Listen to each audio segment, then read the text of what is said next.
Amara Cole tightened her grip on Claire Whitmore's wrist. Just as the front door burst open, cold air slicing through the room, and Ethan Whitmore stepped in, eyes locking onto the scene like a verdict already decided. "Let her go," Claire snapped, voice trembling just enough to sound like the victim. While behind them, his elderly mother shrank deeper into her chair, fingers shaking, breath shallow. Amara didn't move, because letting go meant leaving that fragile woman alone again. "Sir, she was hurting her," Amara said, steady, risking everything in a house that was never hers to speak in. Ethan's jaw tightened, anger rising fast, blinding. One wrong move and she'd lose her job, her dignity, everything. And as his gaze hardened, he stepped closer, without realizing who was truly in danger. Amara didn't lower her eyes when Ethan's voice cut through the room. She never had, not even when it would have been easier. 5 months earlier, she had stepped into this house with a single suitcase, the fabric worn thin at the corners, carrying everything she owned and everything she refused to lose, her dignity. She took the overnight shifts no one else wanted, the quiet hours when the mansion felt colder than it looked, when the marble floors held onto the night like ice and every sound echoed too loudly. Most nights, she'd find his mother awake, sitting in silence, fingers curled tight against the armrest, as if holding herself together. Amara never asked questions she wasn't allowed to ask. She simply brought warm tea, adjusted the blanket, sat just far enough to not intrude, close enough to not let her feel alone. Because she knew that kind of silence. The kind that wasn't peace, but abandonment dressed up to look like it. Back in her small apartment across town, the radiator clicked like it was trying to survive winter one breath at a time, and the kitchen light flickered every 3rd second. She never fixed it, said it reminded her to keep going. Rent was always a calculation, food a compromise, but she still sent part of every paycheck to her younger brother, even when it meant skipping meals. Not because she had extra, but because she understood what it meant to be left without. And in this house, where everything looked perfect under soft lighting and polished glass, she had started noticing the cracks no one talked about, the way his mother flinched at sudden footsteps, the way her voice would fade mid-sentence like she was afraid of being heard. Amara didn't step in that moment because she was brave. She stepped in because she couldn't pretend not to see it anymore. Some people walk away to protect their job. Others stay, knowing it might cost them everything. And as Ethan stood there, seeing only what was in front of him, Amara realized. He had no idea what had been happening in his own home, nor what it had already cost someone else. The Whitmore estate didn't feel like a home. It felt like a place where silence had rules. Every surface reflected control. Polished marble floors, glass walls that caught the late afternoon light just right, paintings that looked expensive but never personal. Nothing was out of place except the people who didn't belong. Amara learned that quickly. Staff entered through a side hallway no guest ever saw. Their footsteps muted, their presence expected to disappear the moment a door opened. Upstairs, Ethan Whitmore's world operated on precision. Calls taken in a study lined with dark wood and quiet power. Decisions made in minutes that could move millions of dollars across the country without a second thought. Downstairs, his mother sat in the same chair every evening, the same blanket folded too neatly across her lap, as if someone else had decided how comfort should look. And then there was Claire Whitmore. She didn't raise her voice often, that wasn't her style. Her control was softer, sharper. A glance that lingered too long, a correction delivered with a smile that never reached her eyes. "That's not how we do things here," she once told Amara, gently adjusting the position of a teacup Amara had already placed perfectly. It wasn't about the cup. It never was. It was about reminding her who decided what perfect meant. Claire moved through the house like she owned more than the space, like she owned the air inside it. Her heels clicked against the floor in steady rhythm, never rushed, never uncertain. And whenever Ethan was home, everything shifted. The tension disappeared on the surface. Conversations softened, movements slowed, the house performing calm like it had rehearsed it. But Amara noticed the small things that didn't match. The way his mother's shoulders tightened when Claire walked behind her. The way her hands would curl into the blanket as if bracing for something unseen. In this house, power didn't shout, it whispered. and expected to be obeyed. And Amara, standing at the edge of it all, understood something no one ever said out loud. Kindness didn't belong here. It disrupted the order. And the moment she chose it over silence, she stepped into a world that would never protect her. It started with a sound sharp, out of place. A glass edge scraping too hard against wood, followed by a breath that didn't belong to someone at rest. Amara froze halfway down the hallway, the tray in her hands trembling just slightly, the tea inside rippling from the sudden stillness in her body. The house was supposed to be quiet at this hour. Claire had dismissed the staff early, said she wanted privacy. That word never sat right with Amara. Not when it came with closed doors and lowered voices. She moved closer, each step careful, controlled, until the doorway came into view. Claire stood behind the wheelchair, one hand gripping the handle too tightly, the other pressing down on the older woman's shoulder. Not violently, not loudly, but enough. Enough to make the woman's breath hitch. "Sit still," Claire said softly, almost smiling, but her fingers didn't ease. "You always make things harder than they need to be." The older woman tried to speak, her lips parting, but no sound came, just that same fragile breath, caught between fear and exhaustion. Amara's grip tightened around the tray. This was the moment, the one she had been avoiding for weeks. Noticing, adjusting, staying quiet because that was the rule. But silence had started to feel like something else, like agreement. She stepped forward before her mind could stop her. "Ma'am, she's uncomfortable," Amara said, voice steady but low, placing the tray down on the side table with deliberate care. Claire didn't turn immediately. That was the first sign. The pause, the calculation. Then slowly, she looked over her shoulder, eyes calm, unreadable. "Excuse me?" Amara felt the weight of the room shift, like the air itself was waiting to see what she would do next. Every instinct told her to step back, apologize, disappear. That was how people like her kept their jobs in houses like this. But behind Claire, the older woman's fingers curled tighter into the blanket, her knuckles pale, her eyes flickering toward Amara. Not asking, not demanding, just hoping someone would see. That was enough. "You're hurting her," Amara said, clearer now, each word landing heavier than the last. Claire let out a small breath, almost amused. "You're mistaken." Her hand didn't move. "Return to your duties." There it was, the line. Cross it and everything changes. Amara stepped closer instead, close enough to see the faint tremor in the older woman's jaw, the way her shoulders tensed under that steady pressure. "Please, let her go," Amara said, softer now but firmer. Claire's expression cooled instantly. Not loud, not dramatic, just gone. "You seem to have forgotten your position," she said quietly, her voice lowering into something sharper. "You are here to follow instructions, not to interpret them." The words hit exactly where they were meant to. Status, hierarchy, place. Amara felt it. The risk opening beneath her like a drop she couldn't see the bottom of. Rent, bills, her brother, everything tied to this job. All of it hanging on what she did next. Claire's fingers pressed down again, just slightly, but enough. The older woman flinched. That was it. Amara moved. Her hand reached out, closing around Claire's wrist. Not aggressively, not forcefully, but undeniable. A line drawn in contact. The room went still, completely still. Claire's eyes widened, not from pain, but from disbelief. No one did that. Not to her. Not in her house. "Let go," Claire said, her voice now stripped of softness. Amara didn't. Her pulse thundered in her ears, her hands steady even as everything else threatened to shake. "Not until you stop," she replied, quiet, but immovable. For a second, something flickered in Claire's gaze. Shock, anger, calculation. And then the front door slammed open. Cold air rushed in. Footsteps. Ethan Whitmore stood at the threshold, eyes taking in the scene in one sharp sweep. His wife restrained, his employee out of line, his mother frozen in silence.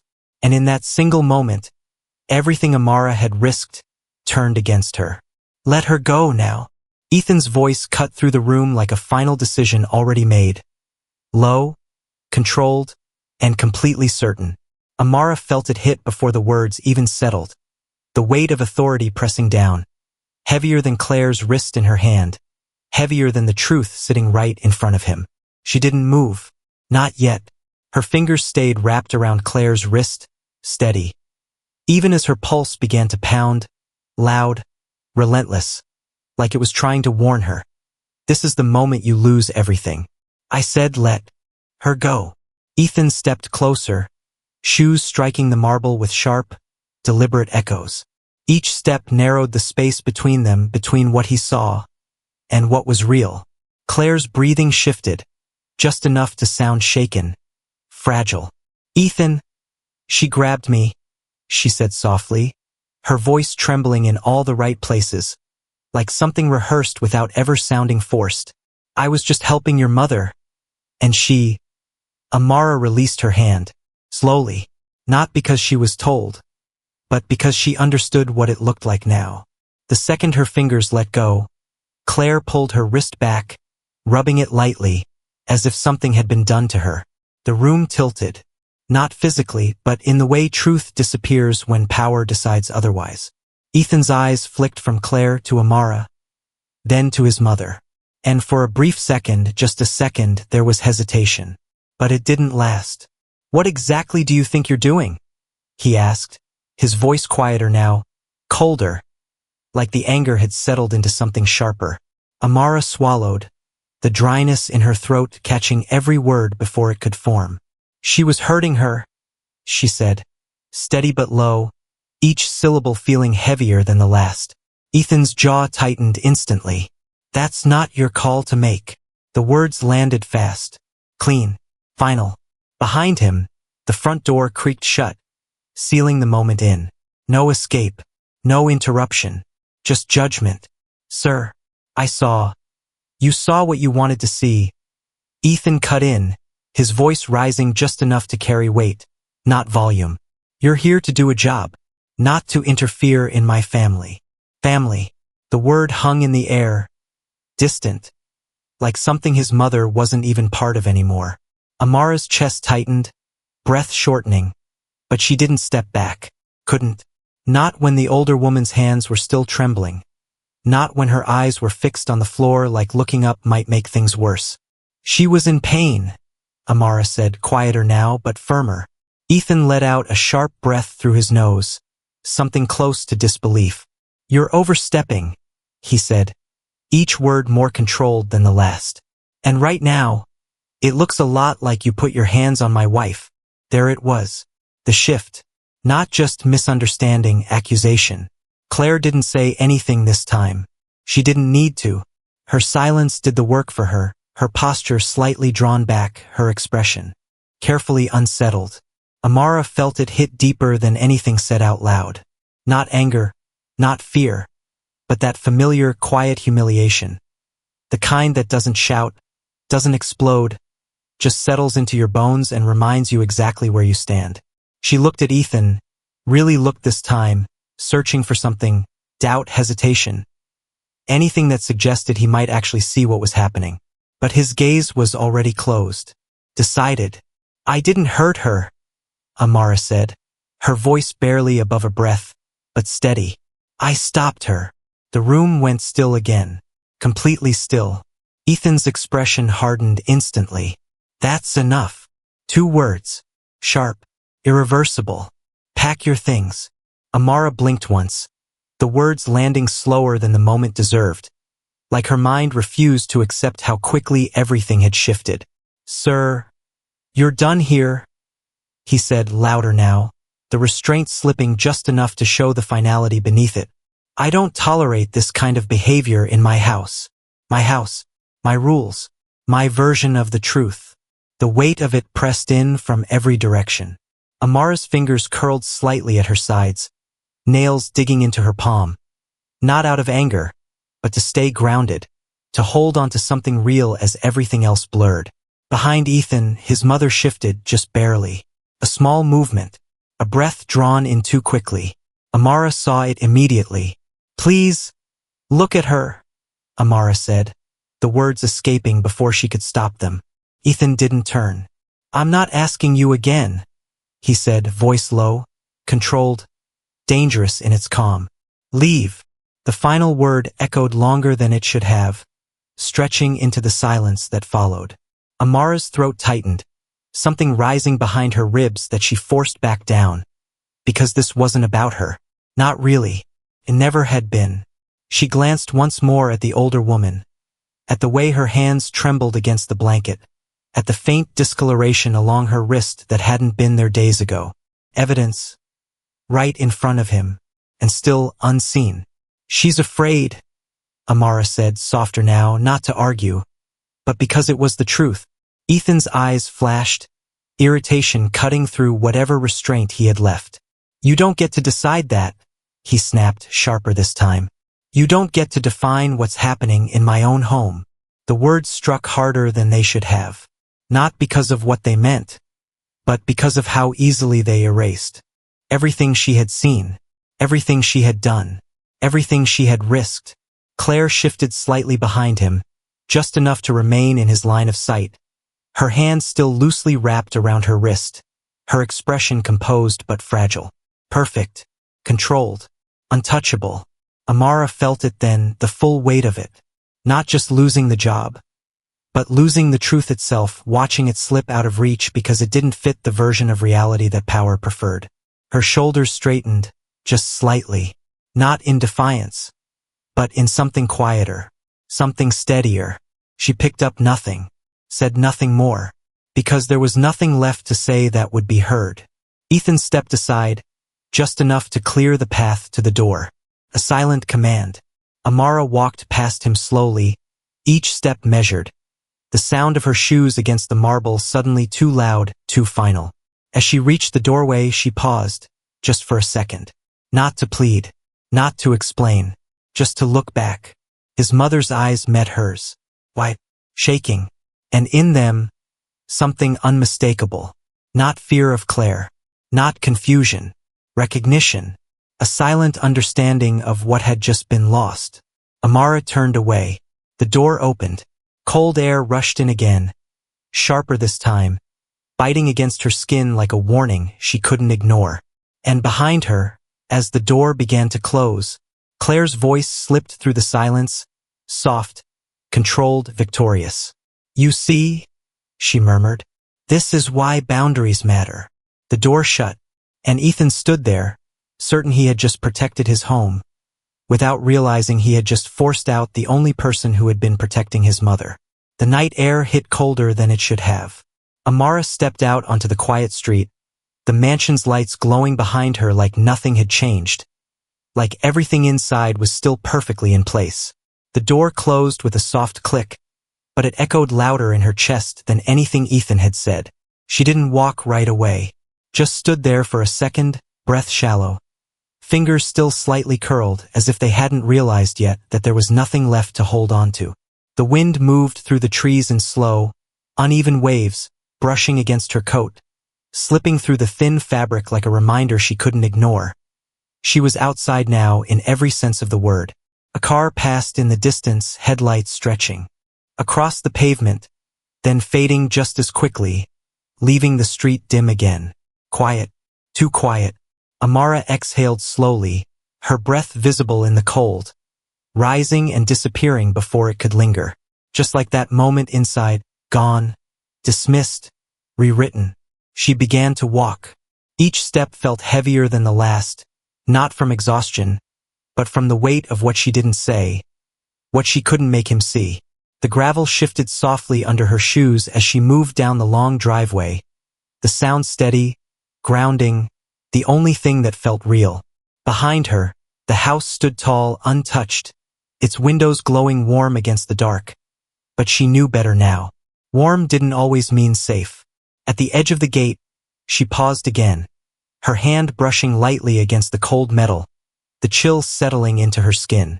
For a moment, she closed her eyes and saw the older woman's hands, trembling against that blanket, the way her eyes had followed her. Not asking her to stay, but silently thanking her for trying. That stayed. That didn't fade.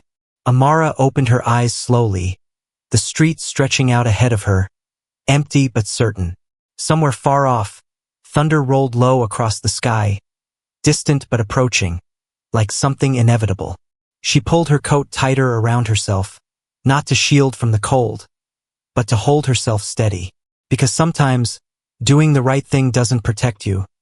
It simply leaves you with nothing but the truth. And that has to be enough.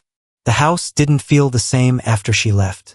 Ethan stood in the center of the living room, the silence settling in too quickly, too completely, like something had been removed that he hadn't noticed before. Claire exhaled softly behind him, adjusting the sleeve of her blouse as if nothing had happened, her voice smooth, composed. "I told you she was becoming a problem," she said almost gently, like she was restoring order. Ethan didn't respond right away. His eyes shifted not to Claire, but to his mother. She hadn't moved. Still in the chair, still holding that blanket too tightly, her shoulders drawn inward, her gaze fixed somewhere low, distant. "Mom," he said, stepping closer, his tone softening just slightly. No response. Just that same quiet breathing, shallow, uneven. Claire moved past him, her heels clicking lightly against the floor. "She's been like this all week," she said, brushing it off with a faint shrug. "You know how she gets." Ethan frowned. Something about that didn't sit right. He crouched slightly in front of his mother, lowering himself to her level, searching her face. "Hey, it's me," he said quietly. Her eyes flickered toward him, but not fully. Not the way they used to. There was hesitation there. Something deeper than confusion. Something closer to fear. His chest tightened. "Did something happen?" he asked more carefully now. Behind him, Claire let out a soft breath, impatient. "Ethan, please. She doesn't even know what day it is half the time. You're reading into this." He ignored her. "Mom, did she hurt you?" The words came out slower than he expected, heavier. The older woman's fingers trembled slightly against the blanket. And then, barely noticeable, she flinched. Not at him, not at the question, but at something behind him. Ethan's head turned sharply. Claire stood there, perfectly still, her expression unchanged. But her eyes had shifted. Watching, calculating. The air tightened. "That's enough," Claire said quietly, her tone no longer soft, controlled. "You're upsetting her." Ethan stood slowly, something cold settling in his chest. "No," he said, his voice lower now. "Something's not right." Claire's smile didn't reach her eyes this time. "What's not right is that you're letting a maid manipulate what you think you saw." The word lingered, maid. Small, dismissive, convenient. Ethan's jaw tightened. He turned back toward his mother, reaching gently for her hand. As he did, her sleeve shifted slightly. Just enough. And that's when he saw it. A faint discoloration along her wrist. Not large, not dramatic, but wrong. Completely wrong. Ethan froze. His fingers hovered just above her skin, his breath catching as his eyes focused. Really focused this time. The shape, the placement. It wasn't random. It was pressure. Repeated. Controlled. "What is that?" he asked quietly, almost to himself. Claire didn't answer immediately. "She bruises easily," she said after a beat. Too quickly, too clean. Ethan didn't move. His gaze stayed locked on that mark. Something in his mind shifting. Pieces connecting in a way he couldn't stop now. "You said she's been like this all week," he murmured, more to the room than to Claire. "Why didn't you tell me?" Claire crossed her arms lightly. "Because it's nothing. And I didn't think you'd overreact like this." Overreact. The word hit differently now. Ethan stood up slowly, turning toward her, his expression no longer confused, focused. "And Amara?" he asked. Claire's posture didn't change, but something flickered in her eyes. "What about her?" Ethan took a step closer. "She said you were hurting her." Claire let out a short, disbelieving laugh. "And you're seriously considering that?" The room felt smaller now, tighter. Ethan didn't answer. Instead, he turned and walked toward the hallway, toward the security panel mounted discreetly near the study.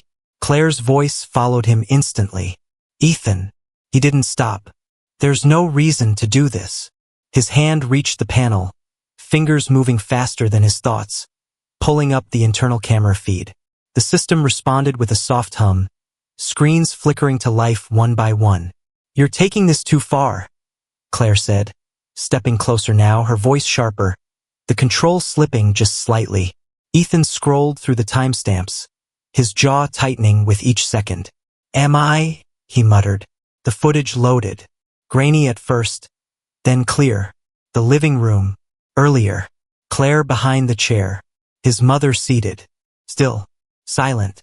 Ethan leaned in, eyes narrowing as the scene played.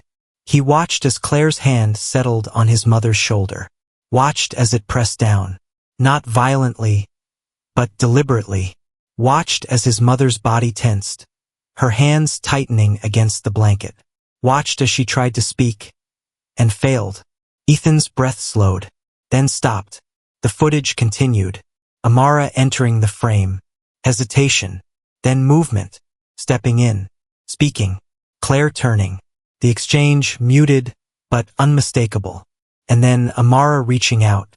Not aggressive, not sudden, controlled, stopping, protecting. Ethan stepped back from the screen as if it had pushed him. The room tilted slightly, the edges of everything sharpening in a way that made it impossible to ignore. Behind him, Claire's voice came again. Quieter now. It's not what it looks like.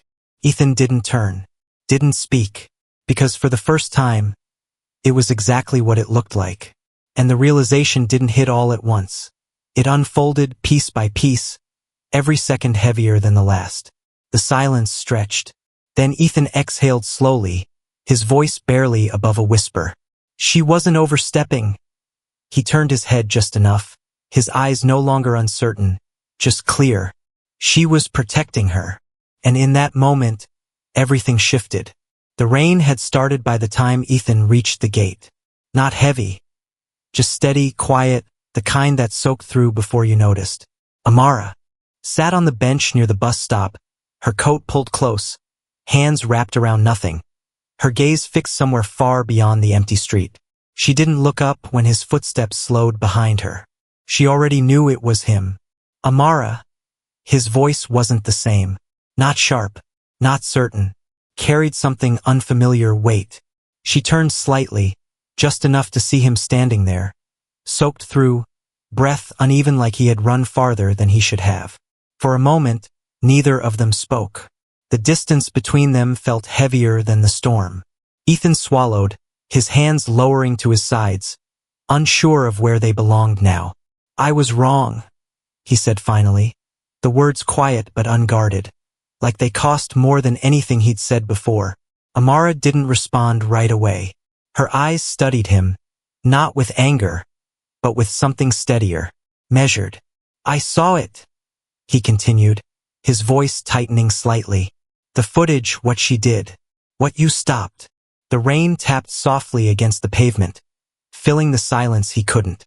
You protected her, he added, slower now. And I... His breath caught briefly, his gaze dropping before he forced it back up. I sent you away. Amara exhaled softly, her breath visible in the cold. You believed what you saw, she said, calm, not defensive, not bitter, just true.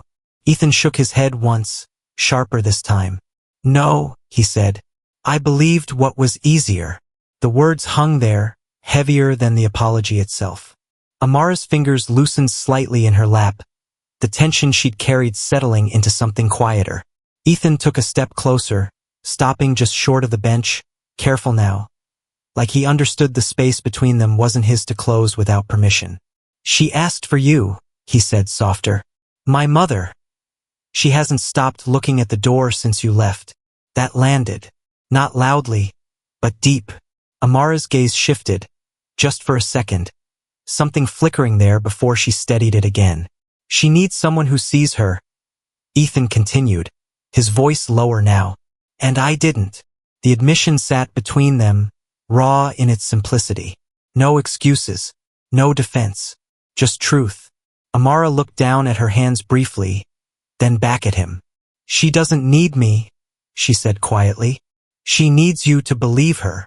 Ethan's jaw tightened slightly, not in anger, but in recognition. He nodded once, slow. I'm trying, he said. Another pause. The rain softened, almost fading into the background. I can't undo what I did, he added, his voice steadier now. But I can make it right, if you'll let me. Amara held his gaze for a long moment, not searching for sincerity, just acknowledging it. Then she stood, pulling her coat closer around her shoulders. I didn't stay because it was my job, she said, her voice calm, grounded. I stayed because it was the right thing to do.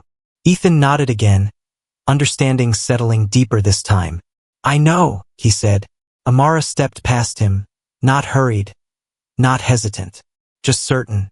Then she paused, just slightly, her voice quieter as she added, make sure she never has to be afraid in her own home again. Ethan closed his eyes for a brief second, the weight of that promise settling in fully.